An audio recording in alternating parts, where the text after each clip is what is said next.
Thank you so much. Thank you for the great introduction. Thank you and good evening to all of you who came and made it. And, I'm competing with the aperitivos, so I appreciate you guys being here. Definitely. So today the topic of the talk has changed slightly. It was apparently advanced analytics, but I'm actually going to talk about beyond analytics and next generation Web3 services that we've built for the community. So the first thing I wanted to start with is exciting announcement that we're releasing our alpha to everybody here at the conference and in general. Some limitation on sign-up spots, but we'll talk about that more later. And I kind of wanted to start with kind of a statement that I think we all know, but sometimes we forget, that blockchains really, what they are is trust machines. They're a source of truth. And the truth is that we're only using a fraction of that truth right now. And there's so much more potential for truth and truth-based services on top of that. When somebody does something on a blockchain, it's recorded forever. It's time-stamped. We know exactly when it happened, and we know exactly who did it, or rather what wallet did it. So we can prove many things. So my idea for this talk was also to make it a little bit interactive. So forgive me if all of you guys get picked on a little bit for a question, but I'm going to ask the first question. Just by a show of hands, who knows who Craig Wright is? There we go. Oh, QJ, you're going to be the one I pick on. It's okay. Well, Craig Wright is one person who claims to be Satoshi Nakamoto, who is the inventor of Bitcoin, for those of you who don't. And there's a lot of controversy around whether he actually is or he isn't. With the blockchain, we don't actually have to have an opinion on this matter, and we don't have to go into a number of things. What we could actually just find out is Craig Wright Satoshi by him, what we call signing a transaction on the blockchain to say that he owns the wallet that is Satoshi's. And that's kind of where we're at right now for most of us. Like, the blockchain shows us ownership in history, it's truth. It also shows actions. We haven't really got to behavior yet, but that's where we're going with Tapistrii, and that's what we've developed. So the questions that we want to know the source of the truth of, or the truth about, and we look at it in these three different ways. So when you think about the fact that ownership is shown on the blockchain, and also that activity is shown on the blockchain, we develop services based on that. But I mean, everybody so far that's been developing Web3 services has built services based on that. Those of you who have heard about token-gated chat, for example, it's based on ownership. So if you are using a token-gated chat, whether it's in Discord or anywhere else, it's because you prove by signing a transaction from a wallet that you own the asset associated with that. The truth is also that we can actually do that for actions as well. Like, I'll ask another interactive question. Who here has been in blockchain before 2022? Put your hand up. Excellent. How do I know that? And when you meet someone at a conference or anywhere, how do you know that about them? What about before 2020? Hands up. Before 2017? All right, so you guys know much more than me. You should be on stage, not me.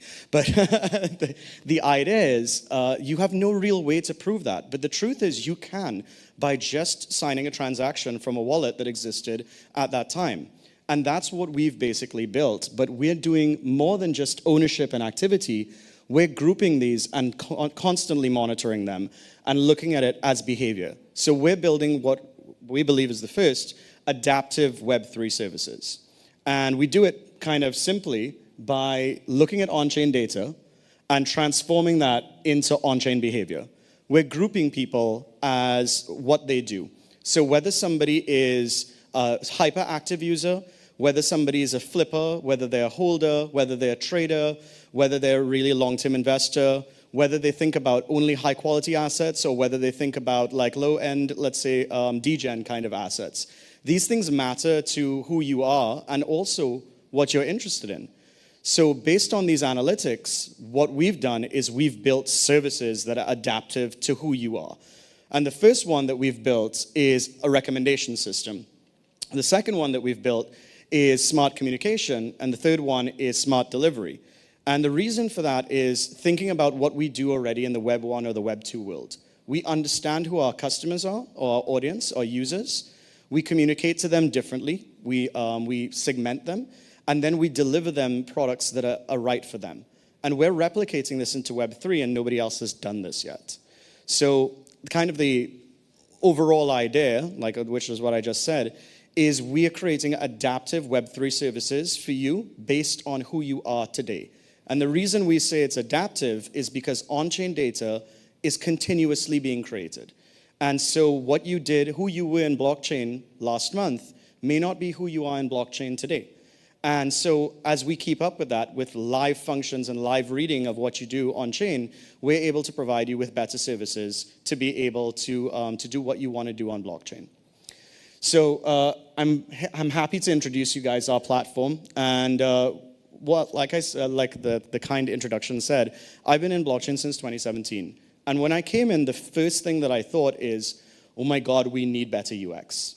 Like, we need UX to be so simple that my mom, who's actually not terrible at technology, but like my mom has to be able to use anything that is in blockchain, or else we're just not going anywhere.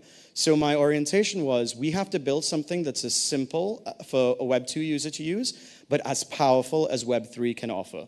And that is basically what we put together. We built an application that, for all intents and purposes, looks like Web 2 social media, functions with liveness as well as feedback like Instagram, for example, but with Web 3 data powering it on the back end.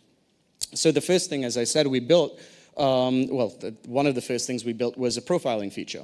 And because we're Web 3, we built it with Web 3 values. What does that mean? I believe in pseudonymity. Your wallet is a way for you to protect your privacy. So when you actually connect your wallet to something, one of the things we don't want people to have to do is dox themselves or align it with any real-world identity. Great news as well, because we're not selling any assets or we're not qualified as a VASP, we don't have KYC or AML. So you don't need to go through any of these processes of realizing who you are in order to get functionality. And the reason I do that, again, is trying to give you a core principle here. I believe that everybody in Web 3 requires or needs better quality of services, but without having to give up their real-world identity in order to access them. So that's basically why we built it with the pseudonymous feature. And we also allow for multiple wallets to be connected under the same profile. So this is also something that nobody else has done yet. We have one pseudo profile, like a handle, like Twitter, and you can connect, to be honest, limitless wallets under that one profile, completely pseudonymously. Apart from that, what we actually allow this profile feature to do is to display all of the assets that you own and all of the assets that you've created, and we differentiate them. So we've done something kind of like, this is a developer conference, so I can speak about something technical. We actually look at the smart contract code and say, are you the person who issued this smart contract? And based on that, it comes into your I created this section as opposed to I collected this section. And that is very important for giving you lots of different types of rights that we are able to imbue you with. The other thing that we thought is going to be important is, again, kind of keeping with privacy. Can you hide everything, or rather, we allow you to hide every asset that you own as well. So as much as you can have the functionality and be able to show off some things, some people may want to actually not display everything they own for many different reasons of privacy, or just because they got a bunch of junk assets. But we combine that with badges, which allow you a form of social proof.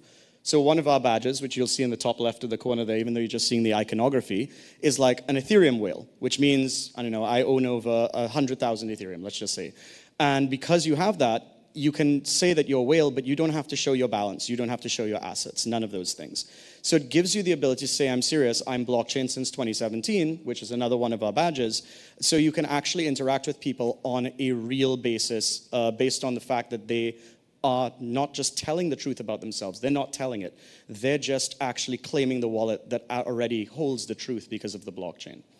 And so for us, that was really important to be able to give this to the community as a tool. Because for me, one of the things that I was lucky with when I got into blockchain is I found my tribe. I found a bunch of people who think like me, who act like me, who wanted interested in the same things. But most people in blockchain don't have that experience. And they can't tell the scammers from the actual builders. And what we've built here with this tool is allowing a differentiation, or rather allowing you to know for sure. It's like, you go and meet someone today at ETHMilan, and it's like, oh, how long have you been in blockchain, what have you done? You don't need to ask those questions anymore. You can just say, what's your Tapistrii profile? And you get validation for everything that they have done on-chain straight away, and you know whether they want to, there's somebody you should want to connect with. Then we took the services and we actually built services. We took the data, the analytics that we had, and we built services on top of that. So the first one we built is a recommendation engine. What does that mean? It basically says you do nothing. All you have to do is connect your wallet, and automatically we look at all the history of things that you've done on chain, and we start recommending you digital assets that you might like, as well as other people that you should connect with. That's exactly what we're talking about with finding your tribe. The more that you interact in terms of, I don't know, liking a digital asset or deciding to buy it if that's what you want to do, that refines the process. So we're basically building the SEO optimization model into this platform, which allows you, again, to find and fine-tune all the things that you would probably want to interact with anyway. And so not only does it do it for digital asset, it also finds it for other people in the ecosystem. And because I'm, like traditionally from kind of a business mindset, my thought process is it's great that you can measure it. It's great that you can find it. What can you do after you find it? And so the second tool that we built is communication. How can I speak to the people I want to speak with? So the first thing that we did is, as I told you, we separated collectors from creators in a way. They have the same profiles, but you're allowed to do that. Anybody who has created an NFT collection or digital asset collection on an EVM chain, as of today, they all automatically have token-gated chat for free. That is what we've just built for everybody. On top of that, they have admin rights if they're the creator. So if you actually created the smart contract, you have the ability now to subgroup and manage your chat. And in the next slide, I'll show you more about that. But we haven't stopped at token gating, because that would just be on the ownership level, which we talked about before. We've also looked at the activity level. So then we've invented, I think that there's nobody else who's named this yet, so I'm just going to call it something from old school computer science, logic-gated chat. And what does that mean? Chat that's based on activity. Again, like we gave an example, if you guys have been in blockchain since 2017, we have a chat specifically for blockchain, people who've been in blockchain since 2017 or before.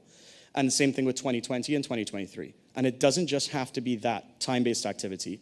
It's also for, let's say, Bored Ape supporters. What's the difference between a Bored Ape early supporter and a Bored Ape supporter now? Well, maybe we want to make a Bored Ape early supporter somebody who bought Bored Apes within a month of Bored Apes coming out. And they can be an exclusive chat directly for them. And as the admins, Yuga Labs would have the ability, with literally 2 clicks, to make that chat and communicate to them differently to anybody else. So really at this point, what we're showing you is that we've built a community management engine also for the creators. And we've taken the tools and made them even more powerful. So with the second set of the tooling, what we've done is we've given them the ability to segment their user base and their holder base and actually look at those pieces of data and do something about it. So with the communication, being able to get the kind of information you want and channel the communication to the right people is really important. So if I'm an issuer of a digital collection or even of a project, an ERC20 project, I want to know who my top supporters are, who my largest holders are, who's owned it for the longest, and I want to communicate to them differently. Again, my first degree is in marketing, so the way I was taught this is you want to target your queen bees, the people who carry the torch for your ecosystem or your ideas. This is a feature and a tool to allow you to do so. Who are the most active? Who are the most possessive? Who are the most loyal? And be able to do that. But you don't just have to stop at that. You can also communicate to the newest, to the latest, to the newcomers. And that's why the tool is so powerful, because it's flexible. The third thing that we did is we took all of these community analytics and we gave them to the community. So that they could all see this data as well. So everybody who's in the community has the ability to understand, or actually everybody in blockchain, this isn't just limited to the community, can start to see some things about the community that, to be honest, no other platform provides. If you look at analytics now, most of the kingdom is separated into 2 different areas. It's compliance analytics and it's pricing analytics. Price go up, price go down, what's the volume of trade? And these are great things and very useful things. We just decided that there were other things on chain that are also useful. Like what percentage of the holders of this collection actually believe in this? What percentage are holders? What percentage are flippers? How many of the holders of this collection have been in blockchain since 2017? Why would you care about this collection, and what's the difference between this collection's community and this collection's community? And for us, this is mainly because we want to think about collaboration and choice of who you get involved with in blockchain in much more sophisticated terms. So that's what we've built so far. And that's what's basically available in alpha today. But I'm actually also really excited to explain to you where we're going to take this next. So in phase 2, we're actually releasing collaboration chats. So this is absolutely not possible on any other platform, on Web 2 platforms or anything like that. What we are actually doing here is bridging communities. As I mentioned before, like one of the things that I was lucky with, and many of you I'm sure were lucky with, is you found your tribes pretty early. This allows you data to see who the other tribes are when you're thinking as a tribe. So, for example, if I am, the founders of CryptoPunks, let's just say, I can look at my data and say that 50% of people that own CryptoPunks also own Rare Pepe, and 20% people also own a Bored Ape. Why aren't we, as communities, collaborating? So what we're doing is allowing you to get that data and then do something about it, which is create collaboration-based chats and pop-ups and events. So with this, what it allows you to do is function better as a Web3 ecosystem. Because the truth is, there's a reason that all of us came to this conference. If there's 1 million people building in blockchain, that's a lot. Of what, 7.5 billion people in the world? And if we want everybody to have blockchain functionality or services, we know already, and we've known this since the beginning, that we need to work together. How do you know who to work with, and how do you know who your community should be and who cares about it? This is the answer to that. How can we find and collaborate more efficiently? The second thing that we are very happy to announce that we're going to be doing is what we call smart dropping. By the way, I'm super open to renaming any of these from cheesy names, okay? But smart dropping is basically smart airdrops. Right now, when you do an airdrop, you basically get a list of addresses from wallets and say, like, these are guys that signed up to my early release and they said that they would buy stuff, so great, I'm going to airdrop them a new token. Or, as digital artists have done recently, they go, these are people who already own some of my work, so based on ownership of something that I did before, I'm going to drop you something else. We've taken this probably 2 generations later. So not only can you look at who's the owner, you can see who's the most active, who's the most loyal, what other things they own, who's the newest, and segment and be able to airdrop to them digital assets that would be valuable to them based on that activity. And not just in your community, in the entire community of blockchain. Because as I mentioned before, this is all built on EVMs, so every single NFT project on Ethereum, Polygon, and Wax right now, pretty much we have this data and functionality for. So every single project has these functions as of today. I think in conclusion, what I want to kind of draw across is kind of our philosophy, right? And the reason that we're called Tapistrii. We're called Tapistrii because we recognize that what you do on chain is, for all intents and purposes, your digital identity. Many people are talking about digital identity in many different realms right now. Our orientation is that digital identity is not selected, it's emergent, based on what you have done on chain. And based on that, people should have access to special services, offers, promotions, as well as things, or obviously digital assets, based on what you've done in the past. And people who are creating or building, they want to know who you are. They want to know who those people are, and they want to reward and put them together and deliver those assets to them. So we see this as kind of a virtuous cycle of both of these people are looking for each other and want to understand each other better. And by looking at on-chain data, we've built the tools to be able to do so. So that was our, overall, that was our thesis. And we're really proud to say that we've managed to achieve that right now. So as of today, I just want to repeat what he said. Our alpha has actually been released as of today for this conference. And our orientation is to allow you guys to go on there and play. There may be some rewards in the future that that we will do for people who are early signups, but I am legally not allowed to say things beyond that. So I would say that I would encourage you to sign up, have a play, tell us how good it is or tell us how bad it is. Our orientation is that we're builders. We've been in this ecosystem a long time, all of us, and what we want is to be able to deliver more value to people. So The more feedback we get, the happier we are, and the more things we can build on top of it, we will. Because even though I've shown you phase 2, I haven't even told you about phase 3 yet. And so the next time I do a talk, I'm sure we'll be happy to tell you more about that. Right now, I'll just pause and say thank you very much for, again, competing with the aperitivo. That was a hard ask. Last chat of the day, and I'll ask if there's any questions, please feel free to ask. Thank you so much. Thank you, Shaun. I can pass around microphone if you guys have any question. Oh, dangerous, right in the front. Yeah. Hi, Shaun. Love the presentation. How are you going to bring together your first 100 users, then your first 1,000 users, and then your first 5,000 users? What's your growth strategy for user acquisition? That's perfect. I love this question. It's great. So obviously we released the alpha today in the conference because the first set of people that we're targeting are actually developers, coders, or even people who understand this. There's a reason for that. We just want to pick apart everything and for people to tell us how they can. However, on top of that, we already have 35 pretty significant and well-known artists, creators who've made digital collections that have basically said they want to come onto the platform. And each of them probably represents between 20 and 100,000 at minimum followers and people who are in their community. So orientation is basically what we're going to go after is the creators to allow them to bring their communities onto this platform. And again, we already have 50, but we know that the way that it works is through virality. So it's like, can you deliver good features to allow people to actually make their communities happier and better? And then from there, we're actually going to scale onto that. But we're doing it in stages because we specifically want to put out something that is actually excellent as opposed to something that breaks. But right now, we've built the architecture to be able to scale to 2 million users, even though we haven't obviously reached those numbers yet. Thank you for the great question. QJ in the back.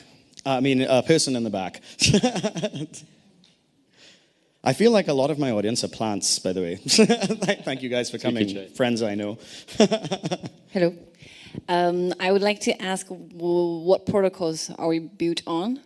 And in terms of privacy, you know, the chat, whether it's completely decentralized, whether users own their own data, that sort of things. Sorry for pointing my Web3 fingers, you know, like accusatory fingers everywhere at these projects. I love it. Thank you. Technical aspects. And when you said the 2 million scale limitation, what exactly is the reason of this limit? Sure, certainly. It's a triple question in one thing, sorry. That's great. So the first one is what chains are we built on top of? The better way for me to answer that is what chains do we support? Because we pull data from that. Right now, we built to support anything EVM compatible, and we've ingested the data for Ethereum, Polygon, and Avalanche. Ethereum, to be honest, we started, as you guys can see, with NFTs in particular. 90% of the volume of NFTs was on Ethereum, and like maybe 8% was on Polygon, and everything else was out of that. So we just made sure we got all of the biggest to flow. And then after that, we basically are adding. Do we intend to add other chains? Absolutely. What's my next chain target? Probably Bitcoin. Because there's so much rich data on top of that and so many users of Bitcoin that could benefit from this. But basically, EVM compatibility is our primary. With the second one, you asked a question around privacy. I might need to ask her to restate the question around privacy. So if a pseudo-anonymous user sends some message and be sensitive to another pseudo-anonymous user, who else get to see the message? This is a great question. I love this question because I have such a good answer for it. Our chat is actually, first of all, Web 2, so it doesn't go on chain. And second, it's built on top of the Signal protocol, which is probably the highest standard for end-to-end user encryption. So all messages are completely end-to-end encrypted and completely private, and only the people that are part of that conversation have access to it. With regard to user data and privacy, nobody else controls it. We do not sell it. And the only thing we know about our users is that they connected a wallet. We do not collect personal information or identifying information at all from anybody, and we really never want to do that. And that's why we built this so specifically to never sell anything, because we never want to be qualified as a VASP and have to collect user data. And then your third question was, sorry, apparently I'm bad at memory. 2 million user limitation at this Yes. stage. The only reason we limited architecture is yes. limited. So the architecture isn't actually limited. We just limited it in terms of the open source nature of some of the data providers we have. We can easily switch that. We just did it so that we can test with something that we can scale up to easily, but we can change away from that. So technically, we have no limitation. Thank you so much for the questions. Oh, please. 3 questions. I'm winning. First of all, thank you very much for your presentation, for the last one from today. My pleasure. So what is your business model? Yeah, that's great. So we have 3 ways that we intend to make money. The smart airdropping feature that we talked about is phase 2. There will be a charge for that. So it's basically, the way we think about it is we'll charge on a per use basis when people want to actually airdrop something, a slight fee above whatever the gas fee is. That's number 1. Number 2 is we've already spoken to a number of marketplaces and have LOIs in place. So our recommendation engine right now recommends you art you might like and you can like it. But we've already designed the feature for a follow-through to buy it. So what we'll do is we'll split the fee that the marketplace charges with us so it doesn't cost the user anymore, and we get our remuneration on the back end as what we call lead generation, if you're familiar with that word. So we're basically just acting as lead generators to the marketplaces. The user gets to choose, assuming we have more than one marketplace, where they want to buy it on, and then we get the fee from that. So those are 2 revenue models. Okay, thank you very much. Yeah, there's a 3rd one I can't talk about yet, but it does not involve selling user data. Please. Another question. Great talk, by the way. Thank you. So I've never been active in art, but I've been active in DeFi. Yep. And to me, it's kind of interesting to be able to interact with people who interacted with similar protocols like I did, basically. So is this something you're planning to implement at one stage, and like when? Yes. It's probably going to be version 3. So that's some of the stuff that I said I haven't talked about yet. Right, as you can see, what we looked at is basically NFT standards. So for those of you who are more technical in the audience, we've ingested and we have access to everything that's ERC 721 and 1155. Our next step is to do all of ERC 20s. The reason that we think about that is because it's all rich user data. And forgive me if I'm continuing with a technical answer. It's just that every single NFT is itself unique, hence non-fungible. Whereas tokens are fungible by nature. So you don't get very interesting information from each one of those ERC20s. So we just went for the data rich first to be able to build powerful behavioral models. And then we're scaling to all of the others because there is great data there. And even though you didn't ask this, I'm going to add one step further. So as in similar way to the marketplace when you talked about the revenue model, the other thing that we're going to do is we're going to inbound offers as well. So we've talked to a couple marketplaces that do this, like DeFi lending or lending against coins, tokens, or NFTs that you own, and bring those offers to you. So if you have like assets in there, then basically you will have reverse lead generation where people are basically saying, I would like to give you a loan based on this portfolio. Here's a digital service that I can offer to you. So we absolutely, to make it more simple, to repeat, we absolutely are going to be rolling this out for all kinds of users on blockchain. We just started with the art and gaming, let's say, function, but it will be across everything else. Theoretically, what I'm hoping is that all communities on blockchain are able to benefit from this because it can benefit all of them. Got it. Just as a follow-up idea. Sure. Like to me, it would be pretty interesting, for example, to adopt with, like to interact with some early adopters. So just like taking 2 data points, like when did someone interact with a protocol and which protocol it was. This alone could be interesting information, especially if that's like if there's a lot of different components that are matching, like 2 or 3 protocols that are matching. Then I'm seeing like the guy might have had a similar investment thesis like me and so on. That's exactly. Could be pretty interesting, actually. Yeah, that's exactly what we're aiming to do. And I mean, right now we have probably over 50-something data points that we imagine that we can use already. But to be honest, when we look through it, they can probably be 200. And the challenge is not using all of the data points. The challenge is figuring out which 1 or 2 matter more to individuals. But I agree with you. Like my orientation, again, just kind of continue this, and then I'll give up the microphone because he's looking stressed. No, is basically to allow people to connect with the people that they think are similar to them in the dimension that they care about. That's the most important thing, because for the first 5 years I was in this ecosystem, all I cared about was investment. So I only wanted to interact with people who were investing or like pitching. But now, obviously, as a builder, I want to interact with builders, community managers, like a number of other people. And then I have friends who are from other walks of life who tell me other things. So it's really about like how do we make those organic and simple for people to be able to choose. Thank you. Yeah, my pleasure. Thank you for the great questions. Thank you guys so much. I appreciate you all being here. And that's it for me. But feel free to catch me and ask the really difficult questions after. Fantastic. Thanks, Shaun. And to be honest, that was the most amount of question a speaker ever got between today and yesterday. So few people doesn't mean that the conversation was very interesting. Again, thank you very much to you guys as well. QJ, she was a great speaker yesterday too.